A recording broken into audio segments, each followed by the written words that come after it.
the 25-year-old mystery of a young woman who walked out of her mom's house with her 2 young children, never to be seen again. But after decades of silence, the family got their first real tip to what happened to the trio all those years ago. This is the story of Jennifer Lancaster and her daughters, Sidney and Monique Smith.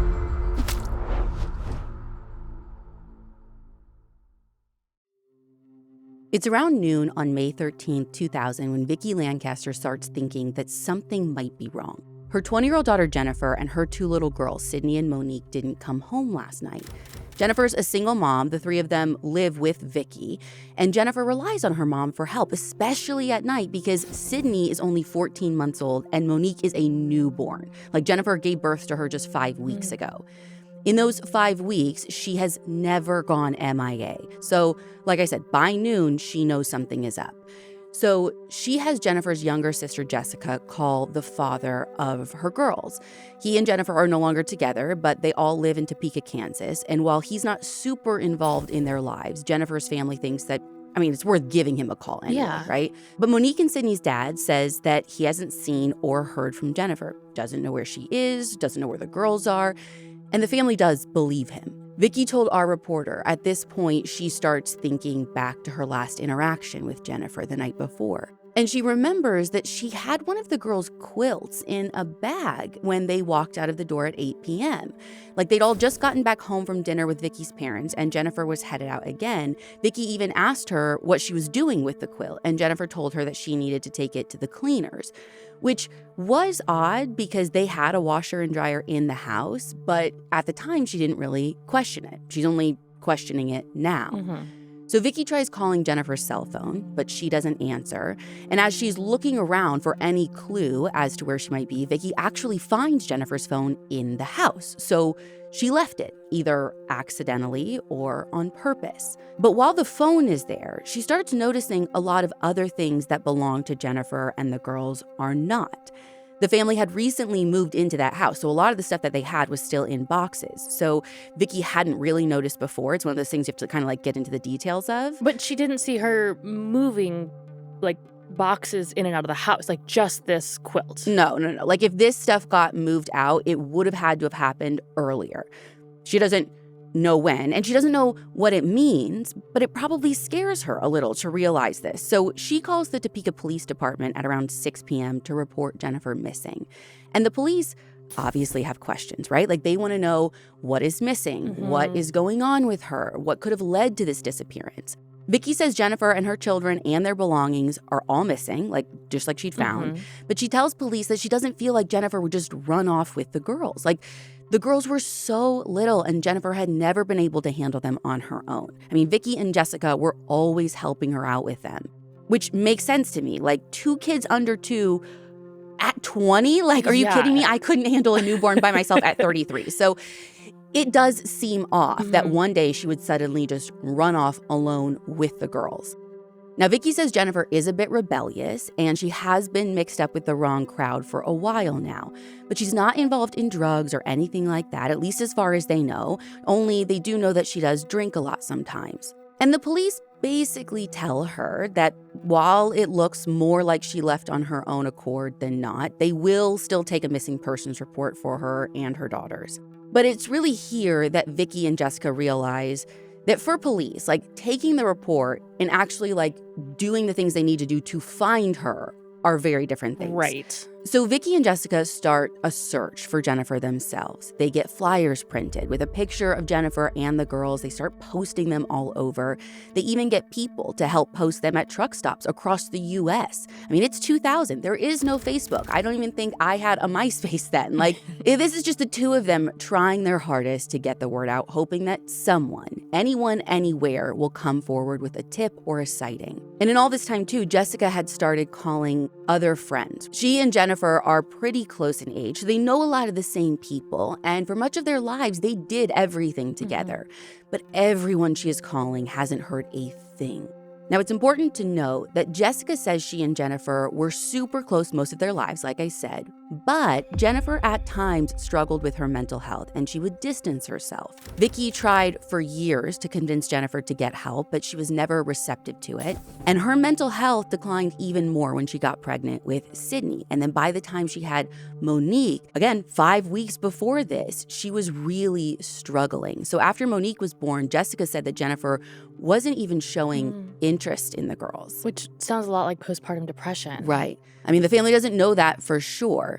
But the fact that she was struggling like this, and now that all 3 of them are missing, it makes Vicky feel certain that something terrible is happening. She just has this dread sitting with her. Yeah, but one thing that doesn't really add up to me within the thinking that maybe she did something to herself and the girls is taking their stuff. Like, to me, that says that you're going to live somewhere else, like where you're going to need your things. Same. Like, I don't know what it means. Like, there are contradictory things here, but all in all, people are just worried. And when weeks go by and they don't hear anything, they don't know what to think.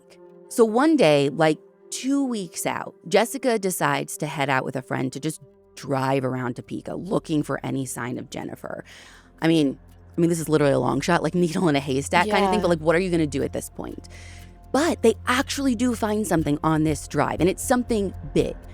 As they're driving by this apartment complex, about 10 minutes from home, they spot Jennifer's car.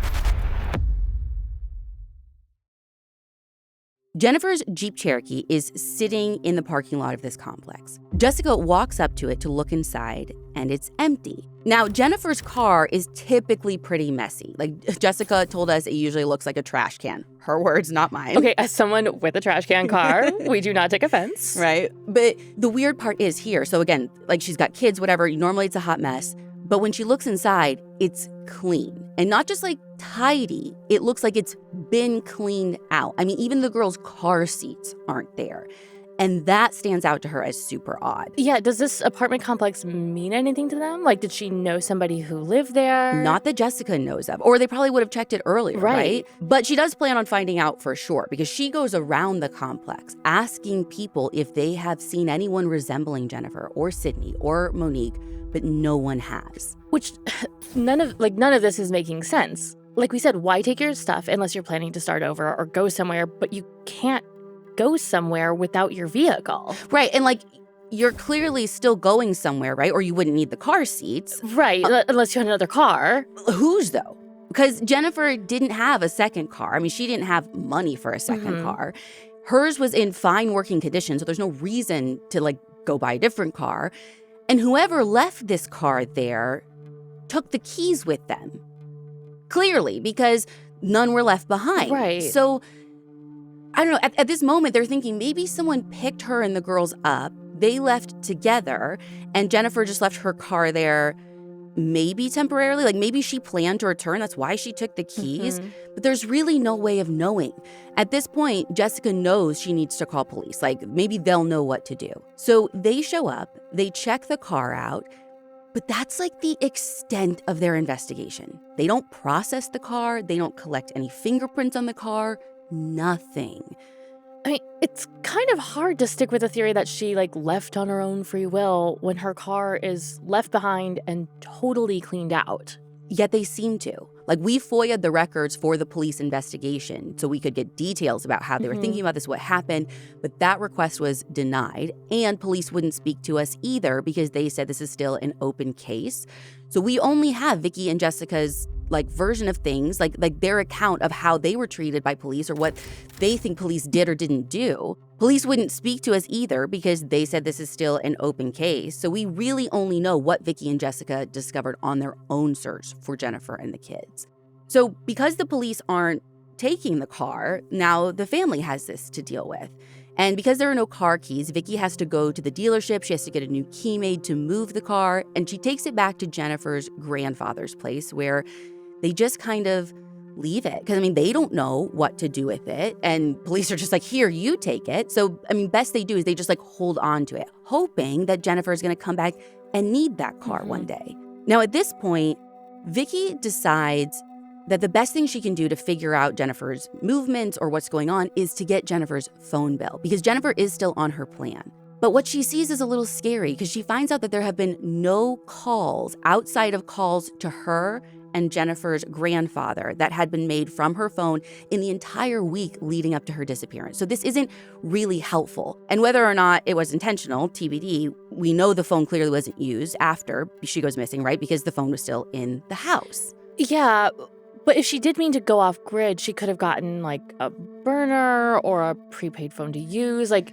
not only like when she left, but even to plan her leaving. Totally. And I mean, it's 2000. Cell phones aren't glued to everyone's hand like they are today. Like, forgetting it also seems totally possible. But I mean, you're right. Like, it would have been easy to go buy a prepaid cell phone still, even in 2000. And it's maybe even what is most probable, because at this point, even Vicky starts thinking that, okay, maybe Jennifer was planning on leaving, right? We're not seeing any sign of her communicating with someone else. Like, she's leaving with the quilt. Some of her stuff is missing that she had to have siphoned out of the house at some point. Like, maybe she really did just decide to go. And the longer Jennifer's been missing, the more time she's had to just go over and over and over in her head, like, what has happened before she left the house that night.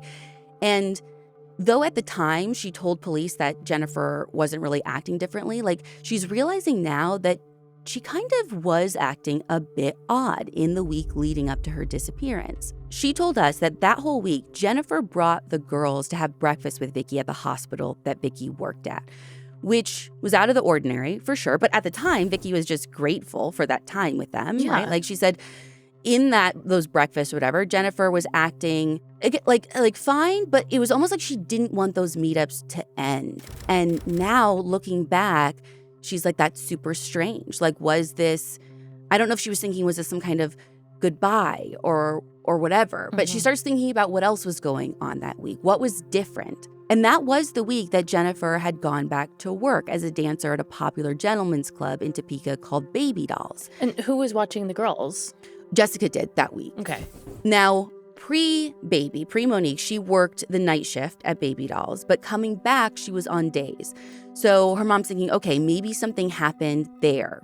And so she turns to Baby Dolls, which reportedly was known to be a little bit shady. Our reporting team actually got in touch with Jennifer's manager from Baby Dolls back in 2000. His name's Christie, and he gave us more insight into like the vibe of the place. He called Baby Dolls a reputable establishment with a lot of high-end clientele. According to Rich, by the end of a good day shift, Jennifer could walk away with between like $250 to $300, which today has the buying power of about twice that much. So like not a small amount of money. But also not enough to start a whole new life with. Very true. But in talking to Rich, he wasn't giving any goods. Just like, yeah, weird she went missing. Work was work. But then our reporter like really was like drilling in and asked the exact right questions. Or question. Was there anyone at the club that week that Jennifer returned to work that stood out? And he says, you know what? Come to think of it, yes. There was this one man that he remembers. Rich said that the guy he was thinking of was maybe an attorney, maybe a doctor. Like, he couldn't quite remember. He just knows that this guy was, or at least seemed really successful, pretty wealthy. What he knew for sure was that this guy was from Florida, and he was there getting treatment at a place called Menninger's, which is this renowned mental health facility that used to be located in Topeka. Rich didn't remember the specifics of what the treatment was all these years later. How does that even come up in conversation at a gentleman's club? And, like, bigger question, why is this man who's there for what I assume is, like, inpatient treatment even at a gentleman's club? I don't know. Well, how it came up, it seems like maybe he was spending a lot of time there. Again, I don't know. And that's what I was going to say. Like, I don't know if he even would have told them exactly what the treatment was or whatever. But I know it was like an outpatient situation where he was free to kind of come and go during the treatment. But Rich said, like, dude was there a lot, even during the day shift when Jennifer was performing that week. And he would drop hundreds of dollars on the dancers. He made it apparent that he had a lot to offer. Rich says that after Jennifer disappeared, he came back to the club, this guy, a few more times, but far less frequently. And about a month or so after Jennifer had vanished, he also stopped dropping by the club altogether. And how long had he been going there before she went missing? He had been coming there for about like 5 or 6 months, according to Rich. Now, obviously, nothing ties Jennifer directly to this man. I mean, Rich doesn't remember him like singling Jennifer out or anything. He doesn't even remember this guy like being creepy or off. Just not part of like the usual crowd that you got. You know what I Mhm. mean? So what this guy represents to Jennifer's family is the sort of people that she might be coming into contact with and that could have led to her disappearance, because her family thinks that maybe Jennifer met someone in the club that promised her and her daughters a better life. Like, the more time that goes by, the version that they hope played out was that Jennifer got her happily ever after, that she just wanted to stay off the grid ever since, and the end. But why wouldn't she have just told them that? I don't know, like, maybe it goes back to the way her headspace was in that time, like her being distant. Also, even though Rich told us that Jennifer was a dancer, her mom said that she always thought that Jennifer was a waitress, and that if she was a dancer, she could see that being something that Jennifer wouldn't have told her. Mhm. So maybe Jennifer, if this is what happened, felt like her family wouldn't understand. Or if she wanted to get them to understand her leaving, she would have to tell them all this other stuff that she had never talked about before. Maybe she wasn't ready to open up that can of worms. But honestly now, like, that is best case scenario to her mom, that she started a new life. She's just out there with her girls, happy. Worst case scenario is that she was promised something great, but was met with foul play instead. So you can imagine how excited Jennifer's family is when a month or so after she and the girls vanish, this man calls Vicky's home in the middle of the night and says that Jennifer was in Lawrence, Kansas, like 25 miles east of Topeka. This sighting of Jennifer was at a different gentleman's club, though it's unclear who actually saw Jennifer there. And Vicky didn't know the man that was calling or how he even got her number to tell her about the sighting, which is a little odd to me. And ultimately, it doesn't end up leading anywhere, because when whoever looks at this club, there's no sign of Jennifer there, at least when they go to look, if it was her at all, right? Like, so either she left or it never was. I don't know. And we don't know who this guy was or how he got her number. So without anything solid for the family to go off of, again, they're kind of just left with zero answers, zero leads, and just hope that Jennifer is out there somewhere. And then a few months after that, Vicky gets another sort of weird, I don't even know if tip's the word, but this thing that sparks hope in her. But this one is super weird. So Vicky is checking her mail one day, and she gets this thank you card and coupons in the mail from Steak and Shake. Midwest classic. Absolutely. Listen, no one's complaining when you get Steak and Shake coupons. But here's the rub. Where she's getting it from, this Steak and Shake, she's never been to this Steak and Shake that is all the way out in St. Louis, Missouri. This is like 4.5 hours from Topeka to the east. And the letter was addressed to Jennifer, thanking her for the comment card that she left after dining there. So you better believe Vicky runs to the phone, calls that Steak and Shake, asking if they still have that comment card that Jennifer allegedly wrote. But they tell her no. The way their system works is that once the card information goes into the database, the card is destroyed. And this breaks Vicky's heart, because her one hope was getting her hands on that card to see the handwriting, because she knows she would have been able to tell if it was truly Jennifer's or if it was someone else and this was some kind of hoax and they just addressed it to Jennifer at Vicky's house. But that would be such a weird hoax. I know. I mean, we've seen a lot, but I don't understand this one. And more than that, if it is a hoax, it would have had to have been someone that the family knew. How would they have her address? Her address. And, I know. her name. And I could spiral. I have spiraled. So she lived with her mom, right? Does someone have her driver's license? Is it someone that knew her? I mean, I know back in the day, papers would often print home addresses, but I don't think the papers were even picking up this case, really. Well, and who is in St. Louis getting a Topeka newspaper? I keep coming back to a couple of scenarios when it comes to this comment card. So one, it was the person who did something to Jennifer, and this was a sick way to drop a line that wouldn't be traced back. Is this the same person that called? I don't know. I just don't think a stranger gets anything from a hoax like this. But right, because you can't even follow it through. Right. And strangers who do hoaxes usually want to see something. Yeah, get something out of it. Right. And they don't get anything out of this one. That's not to say people aren't sick and wouldn't, but unlikely to me. Right. Or two, it was Jennifer filling out the card. Now, I wonder if that is maybe the last permanent address that she had and maybe the last one that she remembered. And so she just like wrote that down, never thinking that they would send a thank you card for a comment card. Like, I don't know who does that. I mean, people from the Midwest, but if they don't call it Hoosier Hospitality for nothing, even though it is St. Louis, whatever. But like, you get me. The problem with this scenario, though, is she's alive and well. She left on her own. But what I know is that in all this time since, Jennifer and the girls, their social security numbers have never gotten any hits since they disappeared, which feels like it wouldn't be the case if they were out there just like freely living their lives and just didn't want to be contacted. And like, that's what makes her family the most nervous. Wait, what if it's both? But like, not in the way you've laid out. Like, what if foul play is involved? So there is someone else, but Jennifer really did write the card and say she's with someone, like a trafficker or a kidnapper, and she can't write, like, help me. So she writes this comment card with her old address to, like, signal to her mom that she's still out there. So this is like an option 3 that I keep, like, playing with in my mind.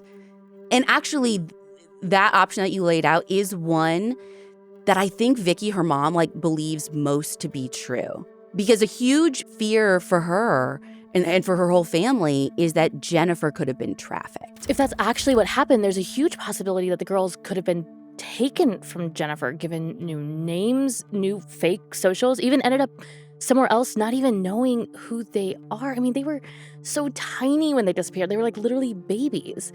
My mind literally goes to even like a adoption fraud situation. Like, has anyone looked at what the motive would be if it were foul play? Like, who is the intended target? We keep talking about Jennifer because she's the one who had time to have a story around her life, but maybe it was the kids?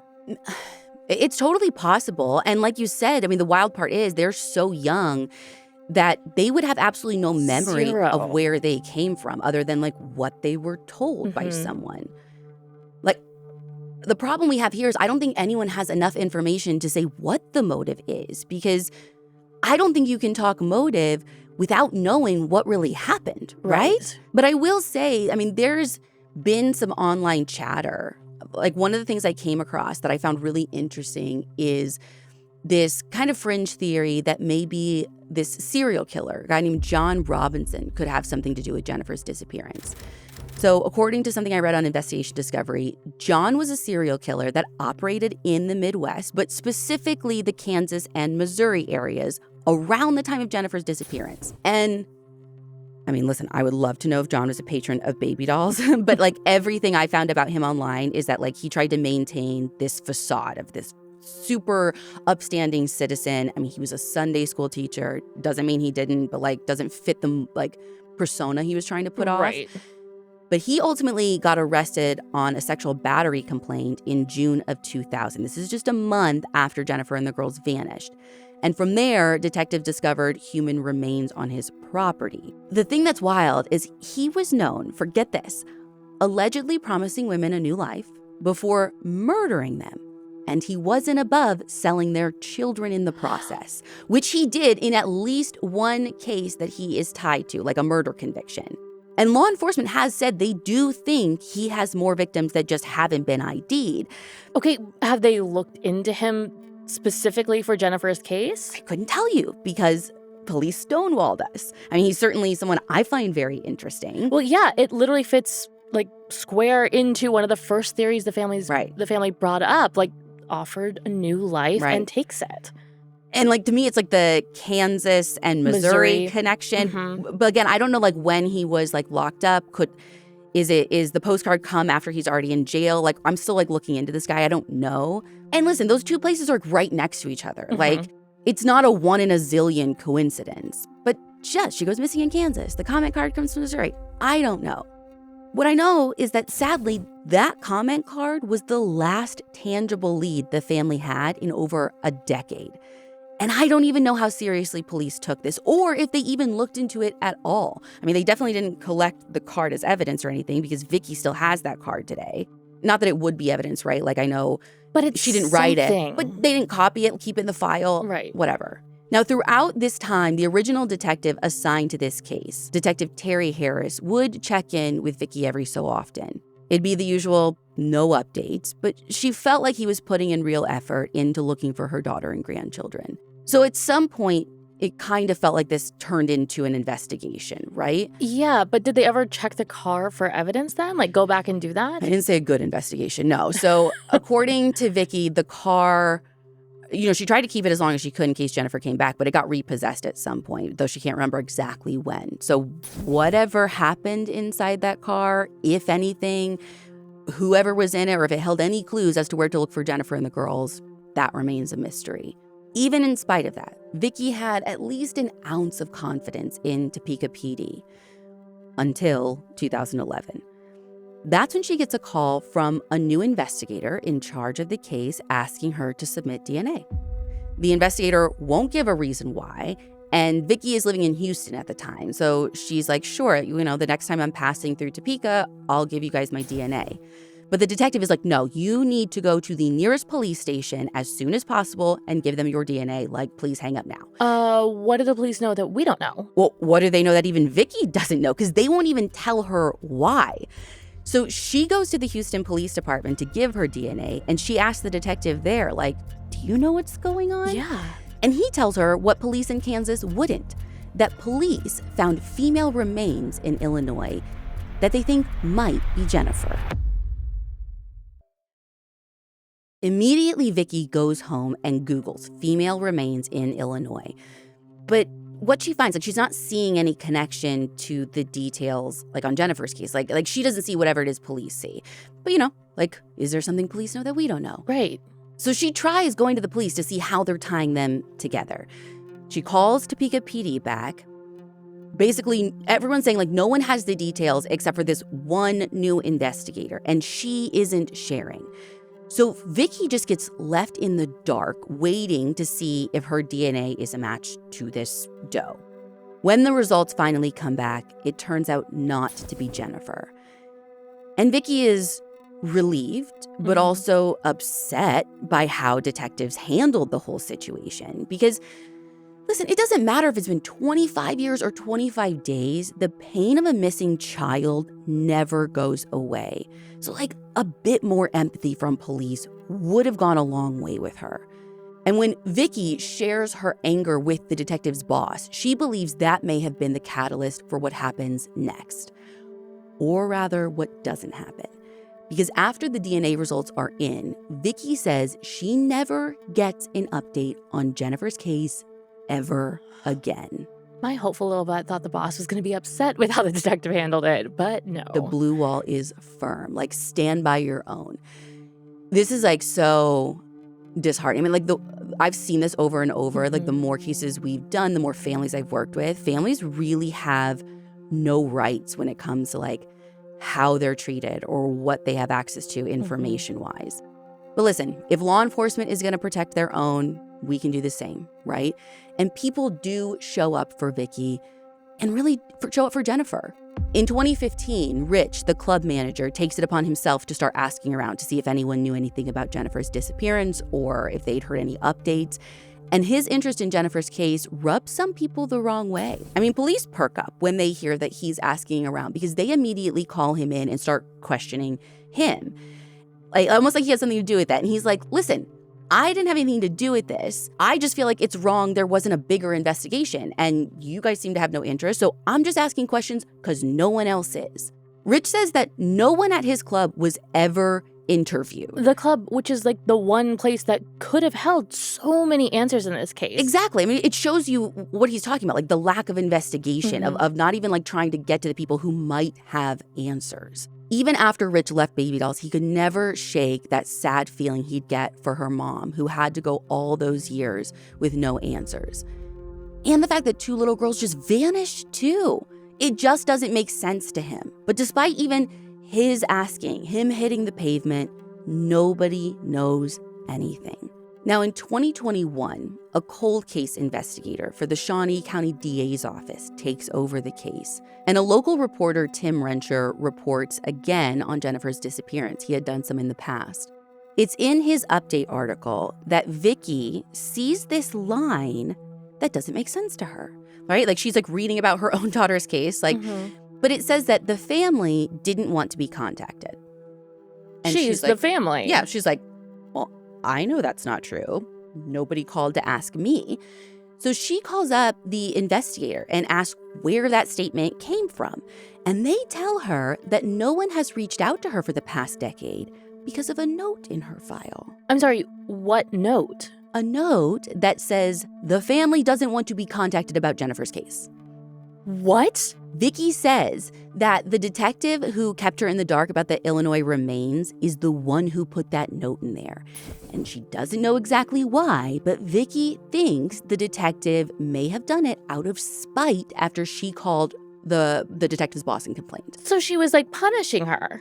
So she has been in the dark, not knowing anything for years because of this little note sitting in Jennifer's case file, which to her is heartbreaking.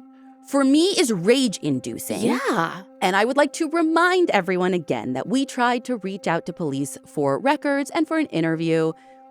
And records, which, by the way, it seems like they gave other journalists, but they would not talk to us. So I can't tell you why that note was put there at the detriment of Jennifer, of her girls, and of their family. Add to that heartbreak are the tips that come in that the family has little way of verifying, but only adds to their terror. Jessica told us that sometime in 2022, a friend of a friend told her there was a man who was known to traffic women out of baby dolls specifically, and he operated, wait for this, between Topeka and St. Louis. This man allegedly spent time in prison for trafficking women, and the tipster who shared this information with Jessica was so scared that she wouldn't tell her what the man's name actually was. So without more information to go off of, I can't really say if this is a theory that could be checked out, that was checked out. And we couldn't confirm if Jessica ever shared this information with police. So we don't know if it's something that they've looked into. And it's not like they're sharing anything with the family either. At the end of the day, Vicky and Jessica just want answers. It has been 25 years and there has been very little, only a few blips of hope, including one that came as we were writing this episode. April 2025. Jessica reached out to us after we had interviewed her to tell us that someone had contacted them, and this woman who contacted them believes she's Monique, Jennifer's youngest daughter who disappeared when she was just 5 weeks old. Oh my God. And listen, her story is harrowing. This woman, who I'm going to call Nora, is living in Ontario, Canada. Now, Nora heard some rumors around town that her parents may not be who she thinks they are, and that maybe she should look into it. And after some of her own research, she somehow came across this missing persons case from Kansas. Even after our team talked to Nora ourselves, it's not super clear how she specifically came across Jennifer's case. But it could all be about timing. You see, her date of birth is the same as Monique's, at least what she told, April 6th, 2000. Which is bananas. I know, especially because Jennifer's family says that they have never had anyone reach out claiming to be one of the girls before in 25 years. So when this was going on, I mean, Jessica and Vicky are feeling all of the emotions. Yeah. They are nervous. They are, of course, hopeful that this could be the thing they have waited decades for. And Nora's got her own story to tell. She says that she had been trafficked by the man she believed to be her father. And so even she wants answers. And when Jessica sees what Nora looks like, she says it looks a lot like her own daughter. So there could be something there. So what now? Like DNA testing? Are you looking into her parents? Okay, well, so yeah, I have more answers. So Jessica went to the Topeka PD to try and get Nora set up for a DNA test. You're never going to believe this. They weren't super helpful. Shocker. So her next step was to call the FBI, hoping that they could get something going.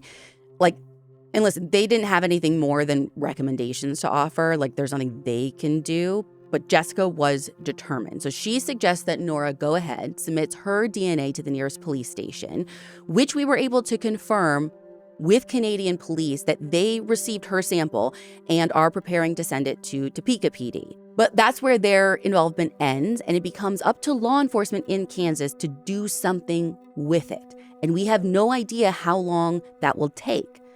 Topeka PD told Jessica initially that once the DNA comes through, it'll likely have to be sent over to the Kansas Bureau of Investigation. They'll be charged with the actual DNA testing, and that could take weeks. It could take longer. And you have to imagine trust between Jennifer's family and Topeka PD is like virtually non-existent by this point. Like they don't even feel, if it gets tested, they don't even feel confident that they're gonna like get updates on the results. But then we had an idea. We know the wheels of justice move slow. I hate moving slow. I don't know if you've met me. Like, an understatement. We're not looking to test evidence here, right? Like when I started thinking about it, I want to know if person A is related to person B. That's actually pretty easy. If both people are, readily willing to give their DNA, you just got to go to a lab. Private labs do this all the time. All you need is a home kit. So we had kits sent to Canada and to Kansas. Vicky got the kit, sent back her sample, and we got confirmation from Nora that she received her kit. But then a few days passed, and it was radio silence. We tried contacting her multiple times, and she just went dark on us. And Jessica hasn't heard from her since either. So now Jennifer's family is left with more questions than answers and processing that what reignited a bit of hope in the case is now shattered. I mean, I'm like floored by this story. I know. So was all of it, any of it real? Like the trafficking, her parents? I don't know, man. Like she submitted the DNA to Canadian authorities, right? Right. It's like, it's not like she backed out then. Like, why now? It's the timing that I think is so weird. Like I said, not to get a single call resembling this in 25 years, and then we show up, and all of a sudden this. I mean, I could get real conspiratorial, right? Like, we're asking around, we're submitting requests, we're ruffling feathers. But like, what if it was just some cosmic blessing, maybe, right? Like that we're at the right place at the right time, not to take away any pain that this caused, maybe just help expedite the truth, weed out any lies. I don't know, because I don't know what is truth and what is lies still. Hey guys, I'm jumping in here really quick because there has been a development over the weekend from the time that we released this episode in our fan club to when you're hearing it. Why? After the fan club episode went out, Nora did reach back out to us. She said that she had to leave the place that she was at before, the one that we sent the DNA test to, and now she's in a new place and asked us to send a new test. This is all developing as we speak, so we are currently trying to figure out what's what, figure out if that's possible, and what the best next step is. If there are more developments, we'll update you. This is like the perfect thing to make sure you're following us on social for, because we'll make sure we get any updates there and in the fan club. Okay, back to the original story. Vicky says that she wishes she would have shared a little bit less about Jennifer and her behavior with police when she first reported her daughter and granddaughters missing. Like maybe they would have taken it all the more seriously from the beginning. But hindsight is 20/20. And she still holds out hope that her granddaughters are out there somewhere, whether they know who they are or not.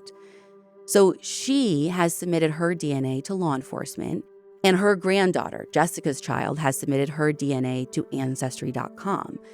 They're waiting for the day that a match pops up and leads them to some answers once and for all. And the family has a message for Jennifer herself if she's still out there. I would just like to say to Jennifer that, I hope they are, and I pray that they are safe. I really wish that someday I would be able to hear from Jennifer and know that they're okay. I'm not upset. I understand that things happen sometimes and you just have to get away. I just hope and pray that she and the girls are happy and healthy and together, and they have a support system together. Jennifer would be 45 today. She had blonde hair and blue eyes. She had multiple piercings on her eyebrow, tongue, and ears, plus a tattoo of Lowrider on her left upper arm in green and black, and another green and black tattoo on her lower back. Sidney would be 26 years old. She had black hair and brown eyes. Her sister, Monique, was only a month old, and she'd be 25 today. She also had black hair and brown eyes. And if you're listening to this episode and you have any information on what happened to Jennifer or her daughters, please reach out to Topeka PD at 785-368-9551. You can also submit a tip to KBI directly online. or by calling 1-800-572-7463. And if you want to reach out to us, you can email tips@audiochuck.com. You can find all the source material for this episode on our website, crimejunkiepodcast.com. And you can follow us on Instagram @CrimeJunkiePodcast. We'll be back next week with a brand new story.